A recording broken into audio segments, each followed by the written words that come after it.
15절부터 24절 말씀입니다. 이제 제가 읽습니다. 여호와께서 여호수아에게 말씀하여 이르시되 증거궤를 맨 제사장들에게 명령하여 요단에서 올라오게 하라 하신지라. 여호수아가 제사장들에게 명령하여 이르기를 요단에서 올라오라 하며 여호와 언약궤를 맨 제사장들이 요단 가운데에서 나오며 그 발바닥으로 육지를 밟는 동시에 요단 물이 본 곳으로 도로 흘러서 전과 같이 언덕에 넘쳤더라. 첫째 달 10일에 백성이 요단에서 올라와 여리고 동쪽 경계에 길갈에 진침해 여호수아가 요단에서 가져온 그 12돌을 길갈에 세우고 이스라엘 자손들에게 말하여 이르되 후일에 너희의 자손들이 그들의 아버지에게 묻기를 이 돌들은 무슨 뜻이니까 하거든 너희는 너희의 자손들에게 알게 하여 이르기를 이스라엘이 마른 땅을 밟고 이 요단을 건넜음이라.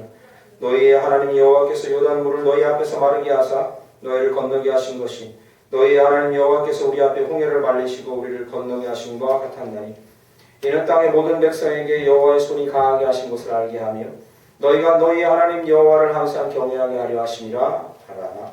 아멘. 처리하시겠습니다. 저 제습으로 되어 있는데 냉방으로 좀 바꿔주세요. 냉방으로. 그리고 한 온도를 25도나 4도, 5도 정도 맞춰주시면 좋겠습니다. 저는 지금 덥네요. 저는 굉장히 없습니다. 할렐루야. 아멘. 네. 때 되면 다 오는 거니까 그죠? 염려하지 마세요. 앞에 뒤에 분과 인사 나누시겠습니다. 잘 오셨습니다. 사랑하고 축복합니다. 예, 운전 선택을 눌러보시면 그게 냉방으로 바뀝니다. 오케이, 할렐루야. 아멘. 받겠습니다. 그리고 온도를 2단계 올려주시면 25도가 되겠습니다. 네. 감사합니다. 오늘은 여호수아 4장 15절에서 24절 말씀 본문으로 우리 삶에 새겨진 예수의 흔적이라는 제목으로 하나님 말씀을 잠시 나누고자 합니다. 죽기 전까지 또는 예수님이 오시기 전까지 신앙생활을 하면서 이런 고백이 있으면 참 좋겠다라는 성경의 고백들을 저는 한 3가지로 추려봤습니다. 오늘 말씀을 정리하면서 제가 혹시 죽거나 또는 주님이 오실 때 어떤 고백이 있으면 좋을까 라고 생각해봤습니다. 3구절이 생각났는데 늘 제 마음에 위안을 삼고 있는 구절입니다. 하나는 욥기 42장 5절 주께 대해서 귀로 듣기만 하였사오나 이제는 눈으로 주를 배웁니다. 이 말씀입니다. 이것은 요한계시록 말씀 그리고 신약 말씀에도 연계되듯이 내가 그를 희미하게 알았으나 이제 분명하게 알 수 있다는 것이 아마 주님께로 가는 죽거나 또는 재림하실 때 주님 곁으로 가는 성도들의 가장 큰 기쁨이 아닐까 싶습니다. 같은 맥락에서 사도 요한은 요한 1서 1장 1절에 태초부터 있는 생명의 말씀에 관해서 나는 들었을 뿐만 아니라 눈으로 보고 자세히 보고 우리 손으로 만졌다 이렇게 고백합니다. 참 이런 말씀을 읽을 때 보면 가슴이 많이 벅찹니다. 우리 아이들 둘도 자라면서 똑같은 과정을 겪고 있는데 우리 서인이나 주용이 또는 모든 아이들이 겪는 과정입니다. 교회를 나오거나 말씀을 들었던 사람들은 그분을 어떻게 볼 수 있고 만들 수 있고 또는 경험할 수 있는가에 대해서 본능적인 그런 욕구들을 가질 수밖에 없습니다. 그분이 계시다는데 살아있다는데 나는 그분을 어떻게 만날 수 있을까에 대한 거죠. 그런데 이렇게 고백한 사람은 성경에 참 많다고 하는 겁니다. 갈라디아서 6장 7절은 그래서 오늘 제목을 여기서 제가 가져왔는데 바울이 이렇게 얘기합니다. 더 이상 나를 이제 걸고 넘어지지 말고 왈가왈부하지 마십시오. 나는 내 몸에 예수의 흔적을 지니고 있습니다. 이렇게 고백합니다. 얼마나 참 가슴 벅찬 고백이겠습니까? 뭐 어렵게 살거나 편하게 살거나 부자로 살거나 가난하게 살거나 상관없이 내 몸에 예수의 흔적이 있고 내가 그분을 경험하고 있다는 사실 자체는 우리의 인생에 얼마나 큰 기쁨일까 이런 것을 느껴봅니다. 하나님께서는 하나님, 예수님, 성령님에 대해서 그냥 알고 들어보았다고 우리가 고백하는 걸 원치 않습니다. 내가 많이 알고 있습니다라는 정도로 우리가 알기를 원치 않습니다. 그분은 우리가 그분을 우리의 마음과 몸에 그리고 우리의 인생에 그리고 우리의 순간순간에 그분의 흔적을 우리가 찾고 알고 경험하기를 소망하는 줄 믿습니다. 우리가 단순히 알기만을 원하지는 않으십니다. 이게 얼마나 복된 삶일까 한번 이 시간 그걸 잠깐 돌아보기를 원합니다. 직접 그분을 눈으로 보고 만질 수는 없는 것이 사실입니다. 안타깝게도 예수님이 살아계신 시대에는 직접 만져봤지만 그러나 그런 사람은 지금 없습니다. 예수님이 다시 오시진 않을 테니까요. 재림 말고는. 그러나 분명히 저희가 기억해야 할 것은 그분은 살아계시고 지금도 역사하시고 계시다는 사실인 줄 믿습니다. 그리고 그분은 계속 우리의 삶에 우리의 몸에 우리 마음에 계속해서 그분의 흔적을 남기고 계신다는 사실입니다. 이것도 믿으시기 간절히 축원합니다. 시뻘건 인주에다가 도장을 딱 찍어서 찍듯이. 여러분 인주 요즘에 안 쓰죠, 그죠? 요즘에 누가 사인하는 대부분, 그죠? 그런데 저희 교회는 이제 교회 직인 해가지고 인주 찍어서 직인을 꼭 새깁니다. 그럴 때 보면은 인주, 서인 인주 봤어? 인주. 잘 못 볼 거예요, 요즘에. 빨간색 인주. 도장을 찍어서 딱 찍습니다. 지워지지도 않아요, 잘. 엄청 강합니다. 이거 닦으려고 하면 휴지로 닦으려면 힘듭니다. 인주로 이렇게 딱 찍듯이. 그리고 성경의 다른 표현으로 하면 시뻘겋게 달궈진 불에 자기 농장만의 마크를 새긴 쇠로 넣어서 시뻘겋게 달군 다음에 소나 말의 등에다 엉덩이에다가 인을 찍듯이. 그러면 살이 지져서 거기 인 찍힙니다. 이건 뭐예요? 우리 농장 소유다. 성경은 그걸 뭐라고 표현하냐면 성령께서 우리의 심령에 인쳐주신다. 멋지지 않습니까? 그러니까 그분은 우리가 원튼 원치 않든 계속해서 우리의 마음에 우리가 예수님을 믿기로 소망하는 그 순간, 고백하는 그 순간부터 시뻘건 인주로 도장을 찍든 아니면 달궈진 그 쇠꼬챙이로 우리의 마음에 찍든 누구도 부인할 수 없고 우리 자신도 부인할 수 없는 흔적을 지금도 계속해서 새겨주고 계시다는 사실. 할렐루야. 참 멋있는 거죠. 오늘 본문 말씀은 그 인을 새겨주시고 그분이 우리의 삶에 그리고 이스라엘 민족에 그리고 모든 성도들에게 새겨주신 흔적에 대한 이야기를 좀 나누고자 합니다. 오늘 본문 말씀 읽지 않았지만 앞부분의 3장은 기가 막힌 내용이 등장하죠. 그게 뭐냐면 이스라엘 백성 수백만이 요단강 앞에 와서 요단강을 건너갑니다. 그런데 건너가는 방식이 좀 특이해요. 보트를 타거나 배를 타고 건너가는 것이 아니라 여호와 하나님의 언약궤, 그 안에 뭐가 들어있냐면 율법, 이게 들어있는 여호와의 하나님의 언약궤 큰 상자를 메고 제사장들이 요단강이라는 강에 물을 디디고 발을 디디고 들어가는 순간 요단강이 갈라집니다. 오해하시는 분이 있는데 지금 성지순례 하려고 이스라엘에 가면 요단강은요 개업입니다. 보고서 실망하는 분들이 많아요. 에? 이게 무슨 동네 개천도 아니고요. 높이는 한 여기까지 오고 쫄쫄쫄 흐르는 그냥 개천입니다. 지형이 변했어요. 워낙에 오랜 세월이 흘러서 지형이 변했습니다. 그래서 성지순례 갔다 와서 요단강을 보고 실망하는 사람들이 많습니다. 그러나 당시엔 그렇지 않았습니다. 특별히 이들이 이스라엘 백성이 요단강을 건너는 그 시점에 가장 물이 창궐하던 시점이다라고 성경을 쓰고 있어요. 가장 물이 많아지던 시점. 도저히 헤엄치지 않고는 건널 수 없는 그런 높이. 거기에 몇 명이야? 수백만이 이렇게 건너고 있는 거죠. 제사장들이 추측컨대 궤를 메고 발을 이렇게 한 발짝 디디니까 갈라진 게 아닙니다. 추측컨대 물이 여기까지 차서 제사장이 코로 올라와 가지고요. 나 죽겠네 했을 때 갈라질 거라 이렇게 예측하는 신학자들이 많습니다. 이렇게 차서 여기까지 물이 찼을 때 그때 하나님께서 이렇게 가르십니다. 어떻게 갈라지셨냐? 여기 오늘 본문 말씀에 저희가 읽지 않았지만 마른 땅으로 건넜다 이렇게 쓰고 있습니다. 4장에. 이 홍해 건넜을 때랑 똑같아요. 애굽을 처음에 탈출해 나왔을 때 앞에 홍해라는 바다가 있었거든요. 거기 모세가 건너게 했죠. 기억나시죠? 그때도 이 강이요 어설프게 갈라지고 땅이 축축하고 그런 상황이 아닙니다. 마른 땅으로 양쪽에 바다가 벽처럼 서서 있는 상황에서 건넜다 이거예요. 요단강도 마찬가지였습니다. 마른 땅으로 옆에 물이 서 있는 상태에서 건너간 거죠. 그러니까 우연히 그렇게 된 게 아니라 하나님이 그렇게 하셨다는 걸 분명히 보여주시려는 것이었습니다. 문제는 오늘 다룰 내용은 그 요단강을 건넌 이후에 어떻게 할지에 대한 이야기입니다. 2절 말씀 보시죠. 저희가 2절 읽지 않는데 4장 2절 보시죠. 백성의 각 지파에 한 사람씩 12사람을 택하라 이렇게 12지파였죠. 이스라엘 민족이 한 사람씩 택하라. 그리고 뭐라 합니까? 5절 말씀이요. 그들에게 이르되 요단 가운데로 들어가 너희 하나님 여호와 너희 궤 앞으로 가서 이스라엘 자손들의 지파 수대로 각기 돌 한 개씩 가져다가 어깨에 내라. 이렇게.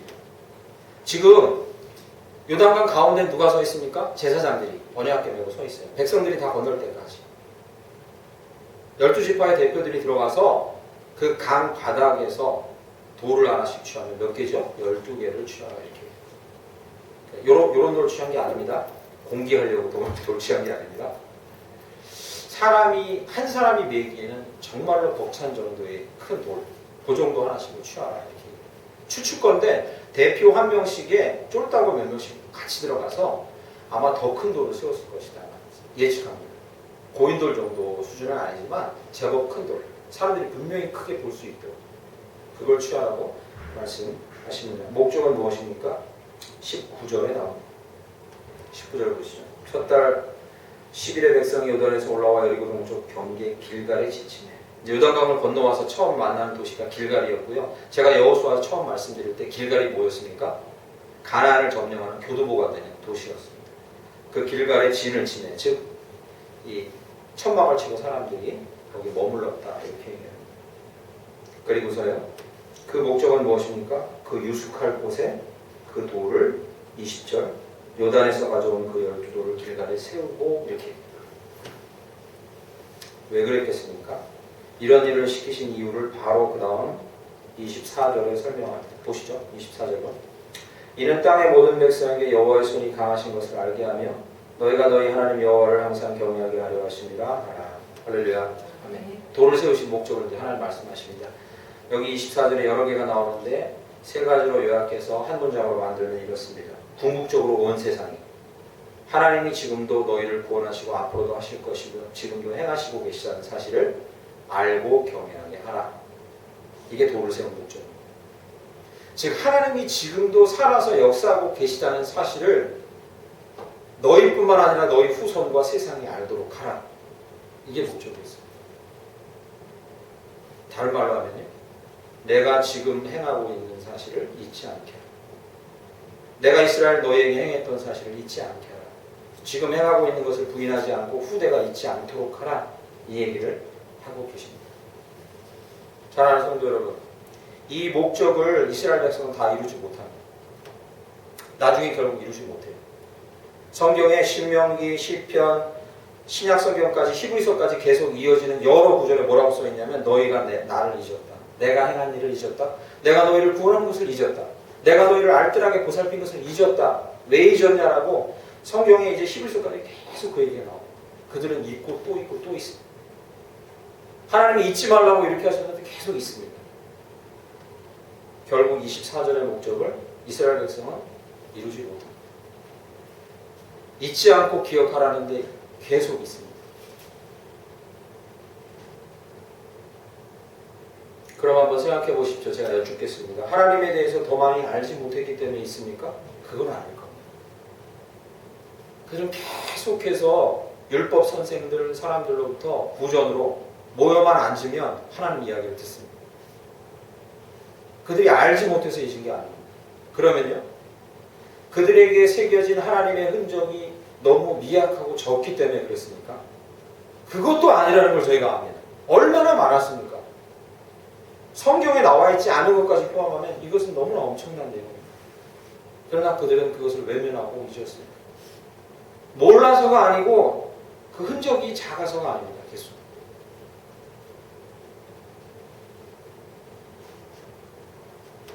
(7절) 말씀 저희가 읽지 않았는데 보면요, 끝부분에 이 돌들이 이스라엘 자손에게 영원히 기념이 되리라 하라. 하나님의 마음입니다. 영원히 잊지 않았으면 좋겠다. 나는 지금도 역사하는 하나님임을 너희가 잊지 않았으면 좋겠다. 그러나 신명기 32장 18절에 얘기합니다. 너를 내신 하나님을 네가 잊었다. 시편 78편 11절에 얘기합니다. 그의 기이한 일을 잊었다. 시편 105편에도 얘기합니다. 하나님을 그들이 잊었다. 예레미야에도 얘기합니다. 내 백성은 나를 잊었다. 히브리서 12장에도 얘기합니다. 너희는 내가 한 말을 다 잊어버렸다. 이렇게 결단코 말씀드리지만 하나님 앞에서 우리가 신앙을 회복하고 성도로서 정말로 은혜를 누리고 능력을 경험하는 삶을 살아가려면 이것이 핵심 단어입니다. 무엇이요? 잊지 않다.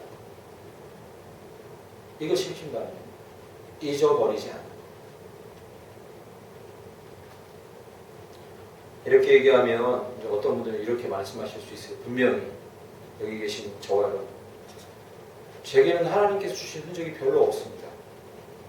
이렇게 말할 수 있어요. 하나님이 제 삶에 새겨주신, 제 마음에 새겨주신 흔적이 별로 없어요 라고 말할 수 있어요. 이 노래 아십니까? 이 모든 것이 주님의 은혜. 이거 잘 부릅니다, 저희가. 이 모든 것이 은혜라네. 내가 가진 것 중에 받은 것, 받지 않은 것 하나도 없습니다. 우리 찬양합니다. 이 모든 게 다 은혜라고 찬양합니다. 그런데 우리에게 새겨진 흔적이 별로 없다고 말합니다. 저도 그렇습니다.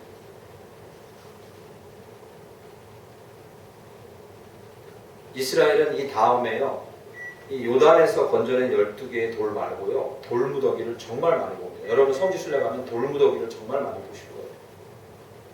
나중에 아간이라는 악한 자를 죽이고서 돌무더기가 쌓입니다. 여호수아 7장. 돌무더기 쌓입니다. 하나님의 은혜 주신 거. 아이 왕들 죽이고 돌무더기가 쌓입니다. 아모리 왕 죽이고 돌무더기가 쌓입니다. 엄청나게 많아요. 이거는 잊지 않는 거예요. 어떻게든지 잊지 않는 거예요. 이건 성경에만 나온 이야기가 아니라 사회학자들은 이렇게 얘기합니다.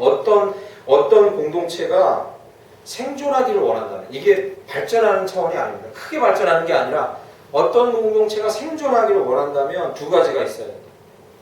이렇게 얘기해요. 두 가지. 여러분 가정도 마찬가지입니다. 이 교회도 마찬가지고 이 사회도 마찬가지입니다.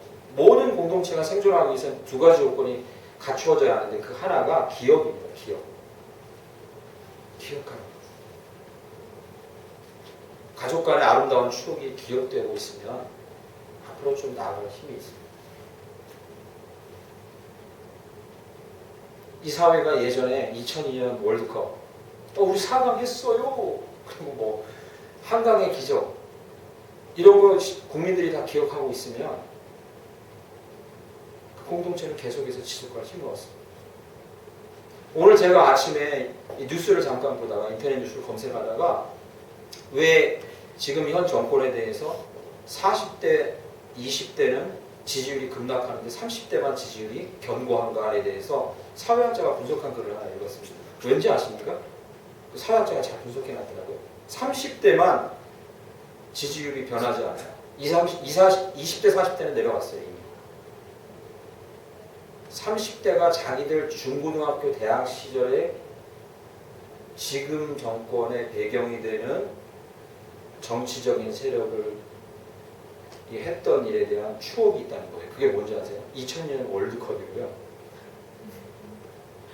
네, 월드컵이고 그리고 노무현 정권의 탄생이에요. 합리적인 사고를 하는 게 아니라 그 기억이 자기 안에 있는 거예요. 그 기억.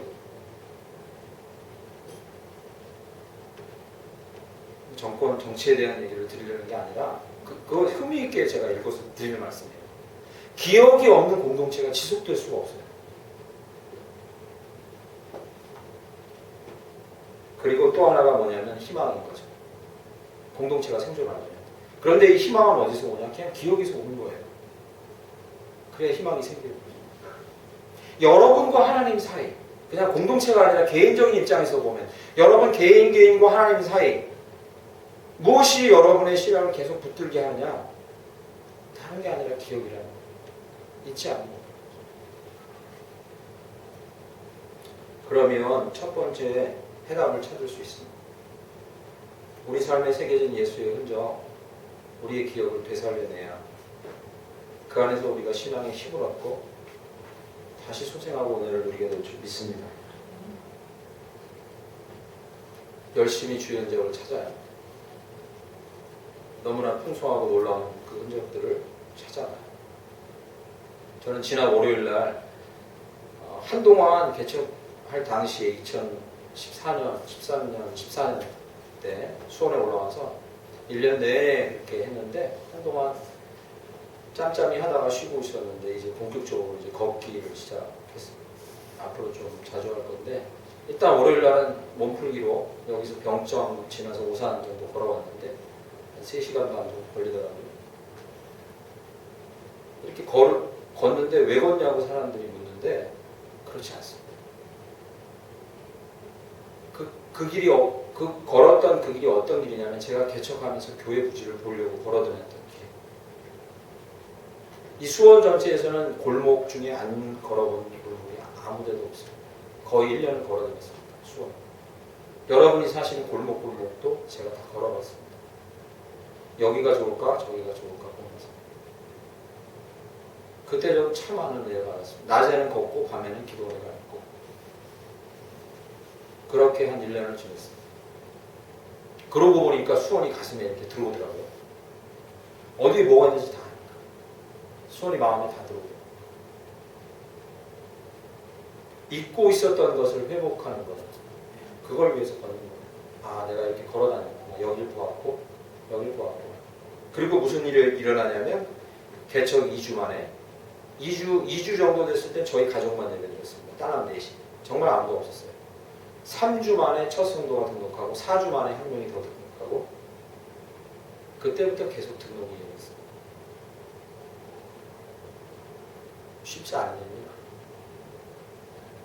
그리고 그때 저희를 후원하던 서울의 어떤 지금도 후원하고 있는 어떤 교회 목사님이 집사님들, 권사님들 모시고 와서 여기서 개척했다고 예배를 드리는데 그때 이런 얘기가 기억나요. 이 추세로 가면은 달마다 2명씩 등록하면 이거 뭐 이런 얘기 했던 기억이 납니다. 그때 그랬어요. 초반에. 여기서 더 충만한 교회 이름으로 백두산에 같이 오르고 선교지에 갔던 기억들을 하는 거죠. 기억이에요. 기억해내야 합니다. 그리고 여기서 소그룹 하면서 함께 눈물을 냈던 저 테이블에서 우리 여집사님들 앉아가지고 소그룹 하면서 막 기도하고 눈물을 냈던 기억을 소환해내는 거예요. 잊지 않도록. 함께 여기서 지금은 안 나오지만 우리 용수 민주자매 용수 형제랑 같이 띠두르고 쓰레기 주스러 여기 한 1년 다녔던 기억이 납니다. 다 기억이죠. 왜 노인네같이 그런 기억을 하고 앉아있냐? 노인네 같아지려고 하는 게 아니에요. 잊지 않고 기억해내는 것이 하나님이 우리에게 주신 은혜를 붙들고 소망을 갖는 길.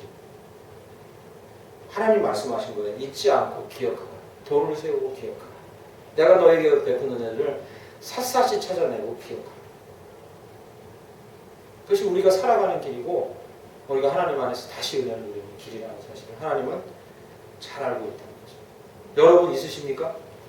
있어요. 없다고 말할 사람이 아무도 없어요. 이 모든 것이 주님의 은혜이기 때문에 없다고 말할 사람이 아무도 없어요. 문제는 것을 계속 기억해내야 합니다. 그러네 우리가 이렇게 간절히 축원합니다. 두 가지 말씀 두 가지. 그러면 어떻게 예수의 흔적을 기억합니까? 주님의 흔적을 어떻게 기억합니까? 우리 마음속에, 우리 삶 속에 새겨진 흔적을 어떻게 기억합니까? 잊은 게 많아요. 아니 어떤 게 예수의 주님의 흔적인지 잘 모르겠어요. 어떻게 두 가지 방법을 얘기하고 말씀드렸습니다. 하나는요 소극적이고 좀 부정적인 방법. 소극적인 방법 뭐냐면요 우리 안에 예수 아닌 것들을 다 걸러내면 됩니다. 그러면 남는 게 있을 거예요. 소극적인 방법이지만 정말 좋은 방법인 거죠. 오늘 본문 말씀에 나오는 이 돌들 있죠? 이 표징들 6절 말씀의 표징들 6절에 이것이 너희 중에 표징이 되리라. 구약에 이런 표징들이 정말 많이 나오는데 이 표징에 부작용이 하나 있습니다. 부작용이 하나 있습니다. 사사기 8장 27절 기드온이 미디안을 이기고요. 아시죠? 300명으로 수십만을 이기고 기드온이 미디안을 이기고요. 그리고서 왕이 돼주세요. 왕이 돼주세요. 기드온이 왕이 돼주세요 하니까 나는 너희 왕이 되지 않겠다 하고서 조용히 물러가서 깨끗하게 끝났으면 되는데 이 사람이 하도 이스라엘 백성이 당신을 의지하고 싶습니다 하니까 금 에봇을 만들어요. 에봇이라는 게 제사장들이 입도록 옷이죠. 금으로 만들어서요. 그걸 놔둬요. 그쪽에. 이 기드온의 처음에 의도는 무엇이었냐면 이 에봇이라는 게 판결하고 하나님과 이스라엘 백성 사이에 말씀을 전하는 이런 도구 중에 하나였거든요. 입는. 이거 보고 하나님 생각하라고 만들어놨을 거예요. 추측한데. 그러나 사사기 8장 27절에 이렇게 얘기합니다. 이스라엘이 그것을 음란하게 섬겼다. 이렇게 얘기해요. 구약에 하나님께서 주신 이 많은 표징들의 대표적인 부작용이 뭐냐면요. 그것 자체를 섬기는 거예요. 그걸 주신 그 우리 마음에 새기고 우리 삶에 주신 흔적을 바라보면서 하나님을 기억하는 게 아니라 그거 자체를 만족하는 거예요. 그걸 섬기는 거죠. 심각한 부작용입니다. 표징의 부작용이죠. 우리 이럴 때 잘 쓰는 말 있죠? 달을 가리키는 손가락 보지 말고 달을 보라.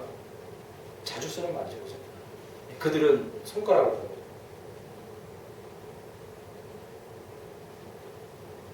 예수님이 오신 후에도 안타깝게도 이런 일은 계속 일어납니다. 예수님이 죽은 사람 살리고 병자를 고치고 귀신 쫓아내니까 사람들은 이 능력을 가지고 있는 예수 그리스도의 구원사역에 집중한 게 아니라 예수에 집중한 게 아니라 뭐에? 잘 먹고 살게 되었다. 나 자유할 수 있게 됐다. 로마의 노예에서 이제 자유하게 됐다는 것에 집중한 거예요. 그래서 예수님께 와서 뭐 합니까?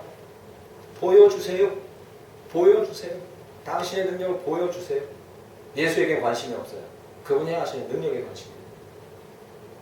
그때 예수님께서 우리에게 유명한 말씀하시죠. 기억나시죠? 내가 너희에게 악한 자들이여 내가 너희에게 보일 표적은 하나밖에 없다. 그게 뭡니까? 요나의 표적밖에 없다. 이렇게 말씀하십니다. 요나는 우리가 잘 아는 사람 누구입니까? 말씀 전하러 가는 거 도망가다가 뱃속에서 배가 침몰하고 물고기 뱃속에서 죽었다 생각했는데 3일 만에 하나님의 능력으로 살아난 자 요나입니다. 뭘 상징하는지 예수님께서 십자가에 돌아가시고 3일 만에 부활하신 것을 상징합니다. 예수님께서 요나의 표적밖에 보일 게 없다고 하신 이 말씀의 의미는 무엇이냐면 내가 너희의 인류의 죄를 위해 왔고 인류의 죄를 짊어지고 죽었다가 살아날 거다. 이거밖에 확실한 거 없다. 너희가 구할 것, 붙을 건 이거밖에 없다.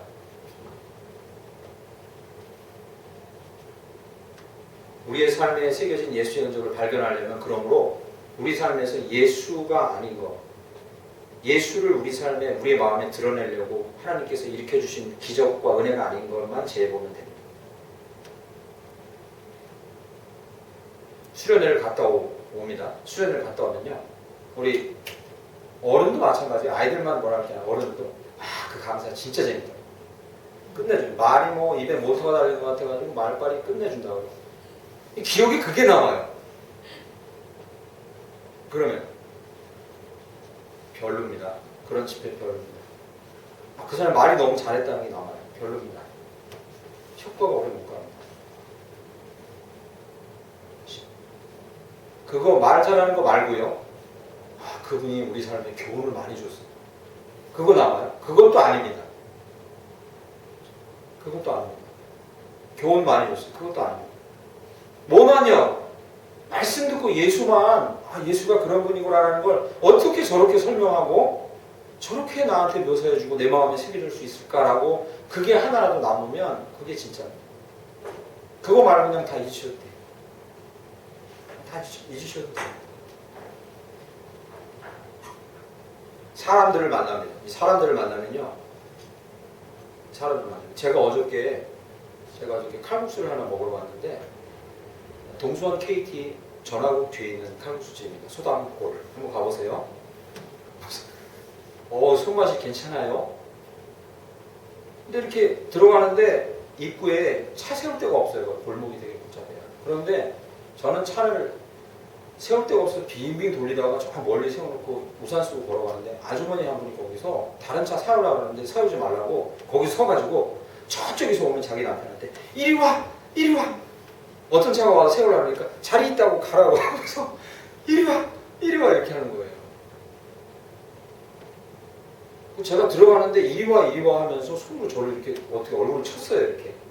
아주 기분이 나빠가지고 그 아줌마랑 싸우려다가 에이 하면서 들어가서 밥을 먹는데 내내 마음이 이 말씀을 준비하고 있던 터라 내내 마음이 불편한 거예요. 왜? 잘 들어보세요. 저 사람 자체의 행동 거기에 내가 집중해서 저 사람을 미워하고 정죄해버린 거예요. 벌써. 다음에 그 사람 만나면 절대 좋은 일 안 해줄 거예요. 좋은 말 안 할 거야.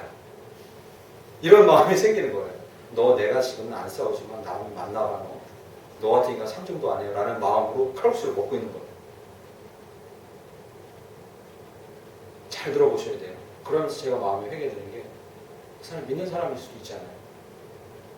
예수가 그 안에 있을 수도 있잖아요.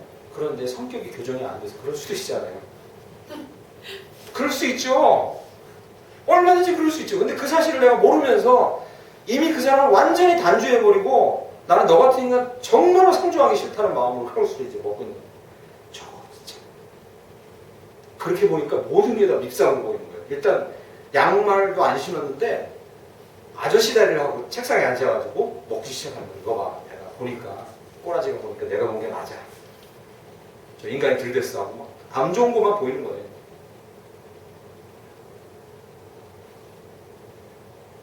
많은 사람을 만납니다. 많은 사람을 만나요. 우리 그 안에서도 예수의 흔적을 발견할 수 있어요. 어떻게 될지 모를 일이잖아요. 그죠? 그러면 예수가 그 안에 있느냐 없느냐에 집중하지. 없으면 불쌍하고 있으면 감사하고 그 외의 일들로 우리가 너무 영향을 받으면 안 돼요. 그거 제해버려야 예수의 흔적이 안 돼요. 그 안에 있는 예수가 보이는 거예요. 없으면 불쌍한 게 보이는 거죠. 안 그러면 그 주변 거에 막 우리가 신경을 너무 쓰다가 인생이 주변 거에만 신경 쓰다 끝나는 거예요. 예수의 흔적이고 뭐고 내 안에 있는 예수의 흔적을 발견할 기회도 없는 거예요. 그 안에 있는 예수도 발견할 수가 없는 거예요. 서연이가 학교 가가지고 선생님들 이렇게 교무실에 가끔 가가지고 보는데 저한테 뭐 가끔 이런 얘기를 해요. 우리 국어 선생님은 예수입니다. 이렇게 얘기하는 거예요. 어떻게 하냐? 그랬더니 책상에 책이 있는데 예수 글자가 있어요. 이렇게 서연이 보기에 다른 건 관심이 없고 이 사람 교회 다니나 보니까 책상에 예수자 써있는 책이 하나 꽂혀있대요. 아 예수님인데? 이렇게 되는 거죠. 보려고 본 건 아니겠지만 말하자면 이런 거죠. 그러니까 예수 말고 다른 거에는 크게 관심 갖지 않으면 그러면 우리 삶에도 예수 흔적 발견하기가 좀 쉬워요. 미니멀라이즈드한 삶이다. 요즘 유행이죠. 그죠? 네. 삶을 조금만 단순화시키면 우리 삶이 풍성해져요. 이거 마찬가지 원리입니다. 예수의 흔적을 발견하려면 그 외의 것에는 단순하게 가는 거죠. 서울대 연고대 간 거랑 다른 데 간 게 뭐 그렇게 큰 차이. 그 사람들 나중에 훌륭하게 돼서 부정부패 저지르고 사회 악 같은 존재가 된 사람이 너무나 많은 거예요. 거기 무슨 대학 간 게 그렇게 무슨 소용이 크게 있습니까? 그러니까 예수 믿고 예수 은혜로 공부하고 주님 주신 지혜로 공부해서 그래서 서울대 갔다. 좋습니다. 고액과에서 아버지 어머니 돈 많아가지고 편도 없어서 갔다. 무슨 의미가 있습니까 이게? 이게 무슨 의미가 있어요? 그게 무슨 의미가 있어요? 어떤 걸 먹느냐? 이게 무슨 의미가 있어요? 큰 의미 없습니다. 별로 나중에 길게 보면 큰 의미가 없어요. 어떤 집에 사느냐? 누구랑 아는 사이냐? 이런 걸 다 재해놓고 보면 예수 흔적이 남습니다. 믿는 사람에게 적어도 그렇습니다. 이런 걸 다 재해놓고 보면 이런 거에 관심 갖지 않으면 묻어내지면 단순해지면 예수 흔적이 남습니다. 이 부분은 이런 걸로 설명이 안 되는 나의 판단과 행동과 생각이었구나. 예수님이 하신 거구나. 이렇게 재해보면 남습니다. 오해는 하지 마십시오. 서인이 주영이 서인이한테 공부하지 마세요. 의미가 없어요. 이런 얘기 하는 게 아니고 오해하지 마세요. 열심히 살되 그것에 목숨 걸 필요가 없다는 거예요. 그건 별 의미가 없어요. 그 안에서 예수의 은혜를 찾을 수 있느냐 예요. 그거는 너무 크게 고민할 필요 없어요. 적극적인 방법 말씀드립니다. 이건 소극적인 방법이죠. 제하세요. 썩 중요하지 않은 건 제하세요. 적극적인 방법은 이것입니다. 오늘 본문 말씀 21절, 22절 보시죠. 21절, 22절. 이스라엘 자손들에게 말하여 이르되 후일에 너희 자손들이 그들의 아버지에게 묻기를 이 돌들은 무슨 뜻입니까? 하거든. 묻기를 이라는 단어가 중요합니다. 묻기를. 돌 세워놨으니까 묻잖아요. 그죠? 이거 뭐지? 하고 궁금해서 물어요. 22절에 너희는 너희 자손들에게 알게 하여 이르기를 이스라엘의 마른 땅을 밟고 요단을 건넜다. 첫 번째 예수의 흔적을 찾는 일입니다. 지적인 깨달음이 있어야 새겨집니다. 하나님 이걸 아셨어요? 돌을 세우면 물을 거예요. 이거 뭐지? 모르다가 자기 조상들, 아버지, 어머니가 얘기해 주니까 깨달음이 생겨요. 아, 그런 도리였구나. 성경을 봐요. 말씀을 들어요. 묵상을 해요. 아무것도 모르고 그냥 너무 어렵게만 하고 복잡하게만 한 성경이었는데 성령께서 예수의 흔적을 새겨주시면 어떻게 해요? 우리에게 깨닫게 해주시는 거죠. 깨닫게 해주시는 거죠. 이렇게 우리 깨달음을 통해서, 성령의 깨달음을 통해서 우리 마음에 새겨진 예수의 흔적은 평생 잊혀지지 않습니다. 평생.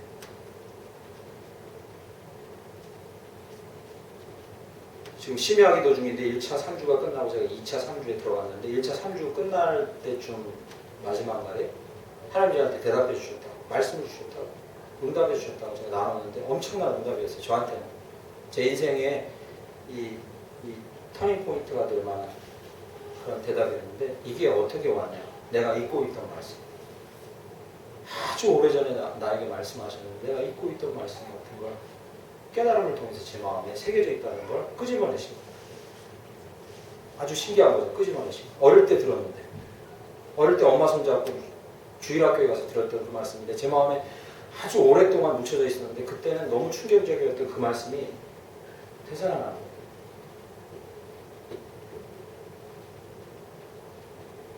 두 번째는 23절 말씀 보시죠. 너희 하나님 여호와께서 요단물을 너희 앞에서 마르게 하사 너희를 건너게 하신 것이 너희 하나님 여호와께서 우리 앞에 홍해를 말리시고 우리를 건너게 하신 것 같았나. 이렇게 얘기합니다. 홍해를 건넌 사건이 이스라엘 백성이 어떻게 마음에 새겨졌냐. 어떻게 예수의 흔적이 우리의 마음에 새겨졌냐. 여기요. 끝부분 중요합니다. 여호와께서 우리 앞에 홍해를 말리시고 우리를 건너게 하신 것 같다. 이렇게 얘기합니다. 이스라엘 백성이 물을 건너는 경우는 두 번인데 하나는 요단강이고 하나는 뭐요? 홍해라고 했죠. 바다. 그런데 건너고 나서 반응이 두 개가 다릅니다. 약간 달라요. 여긴 건너고 나서 돌을 취해가지고 세워놓으라 했는데 홍해 건너고 나서 직후에 나온 반응이 혹시 뭔지 아십니까? 출애굽기에 보면 홍해를 건너고 나서 이 백성들이 한 반응은 돌을 세운 게 아니에요. 뭐냐면 춤추고 노래하고 시를 짓습니다. 지금 시간이 없어 그런데 여러분 출애굽기 15장을 돌아가셔서 꼼꼼히 읽어보세요. 모세와 미리암의 노래. 엄청난 노래가 나와요. 제 추측에는 이게 성경이 쓰여 있어서 밋밋하지만 엄청 가락을 뜯으면서 막 흥이 나서 이스라엘 백성이 지금 뭐 지루박, 뭐 랩, 댄스 이런 거에 비견할 만하지 않은 그런 엄청난 춤들이 나왔습니다. 악기를 연주하면서.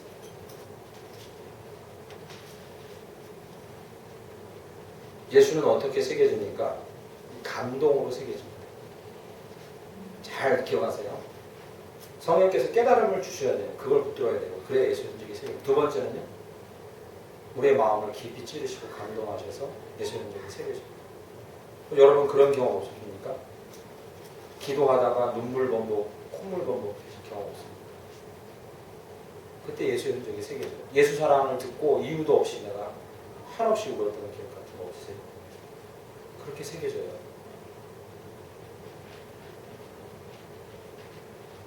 평생 흘릴 눈물 다 흘렸다 막 이러면서 그런 경우 없습니다. 혹시? 제가 개척하고 2년째 되던 해에 지리산에서 어떤 교회가 수련회 한다고 해서 강사를 왔었는데 기도사역을 저녁에 하는데 청년들이 앉아서 뺑 돌아서 리더들이 앉아있는데 안수기도를 이렇게 하는데 잊혀지지 않아요. 평생 잊혀지지 않아요. 어떤 여자가 울기 시작하는데 더러워서 나 진짜 잊혀지지 않을 거예요. 콧물이요. 자기는 우는데 모르는 거죠. 이 코 안에 얼마나 많은 콧물이 있는 거 아시죠? 콧물이 나오는데요. 이쪽 코에서 오른쪽 코에서 이렇게 두꺼운 콧물이 여기 그 땅바닥까지 쭉 나오는 거예요. 근데 기도하다가 이거 너무 심하게 울어서 이 상태가 이상하다고 봤더니만 콧물이 여기 이렇게 그래가지고 제가 웃을 뻔했는데 자기는 몰라요. 창피하고 뭐 몰라요. 아 더러워. 너무 더러워가지고 제가 하면 여기까지 올라와요. 그러다가 또 시중이 내려가요. 자기는 인식을 못해. 그거. 너무 더럽네. 이런 생각이 제 마음에 드는데 기도를 해줘야 되니까 같이 기도했는데 집회 끝나고 계속 울고 앉아있는 거예요. 누구 때문이 아니라 예수께서 그 마음에 감동을 주신 거예요. 그래서 그 친구가 제 페이스북 친구예요. 지금. 얼마 전에 결혼한다고 이런 글을 올려놨대요. 더러워서도 그렇지만 잊혀지지가 않아요. 예수님이 얼마나 마음에 깊이 새겨졌으면 저렇게 울까. 예수님은 감동으로 새겨집니다. 우리의 심장을 막 찔러요. 우리의 마음을 움직여요. 거부할 수 없게. 그래서 시편에서 이런 고백을 하는 이유가 있는 거예요. 주님이 사랑하는 자에게 잠을 주신다는 이런 고백이 나오는 거예요. 이 고백이 어떤 배경에서 나오는지 아시죠? 그죠? 다윗이 자기 잡으러 오는 사울이 있는데 밤에 잠을 자겠습니까, 평소에? 왕이 자기를 잡으려고 수천 명을 데리고 온다는데 그 소식이 들렸는데 잠이 오겠습니까? 그런데 희한하게 다윗이 잠을 자는 거예요. 그것도 수면제 먹은 것처럼 편안하게. 그래서 지은 시편인 거죠. 주님이 사랑하는 자에게 잠을 주십니다. 왜 잘 수 있었겠습니까? 예수가 그 마음에 평안을 주신 거예요. 고요하고 평안한 것. 이 감동으로 예수는 우리가 새겨지는 거죠. 이런 상황에 어떻게 내가 마음이 이렇게 편안할 수 있지라고 하나님 내 마음을 만져주신 것은 평생 잊지 못하는 흔적이 되는 거죠. 이런 경험 없으신 분들은 그 맛을 몰라요.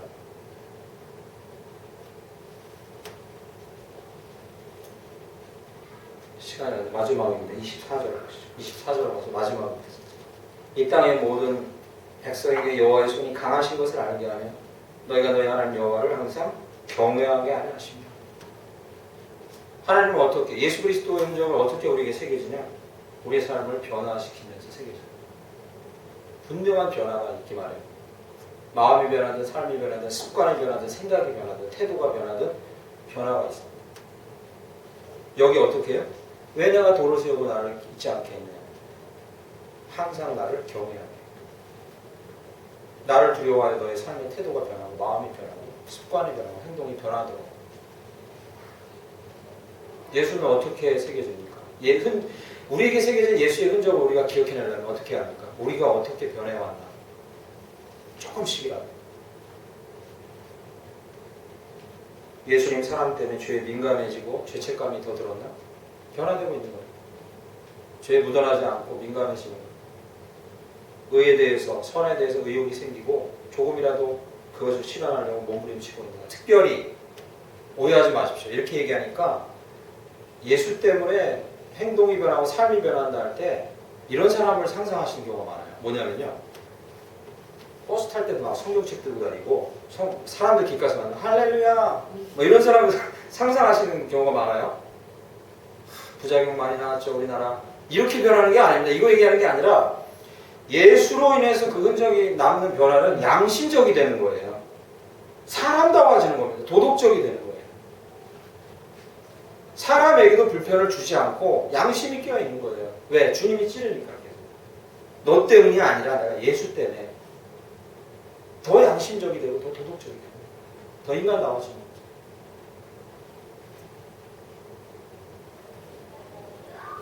요거 이렇게 세 가지 정리해보면 뭡니까? 예수의 흔적은 우리의 인격에 새겨지는 거죠. 그러므로 여러분이 예수의 흔적을 여러분 삶에 찾으려면 내 인격적인 변화가, 즉 내 깨달음이, 내 마음의 감동이, 또 내 손의 행위가 어떻게 변해왔는가를 추적해가면 예수의 흔적을 발견할 수 있습니다. 예수의 흔적은 인격에 새겨지는 겁니다.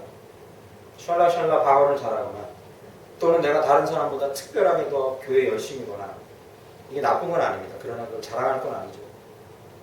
성경을 더 많이 알거나 또는 그리스도인인 것처럼 보이거나라는 것으로 예수의 흔적을 찾을 수는 없습니다. 그렇게 해서는 찾을 수 없어요.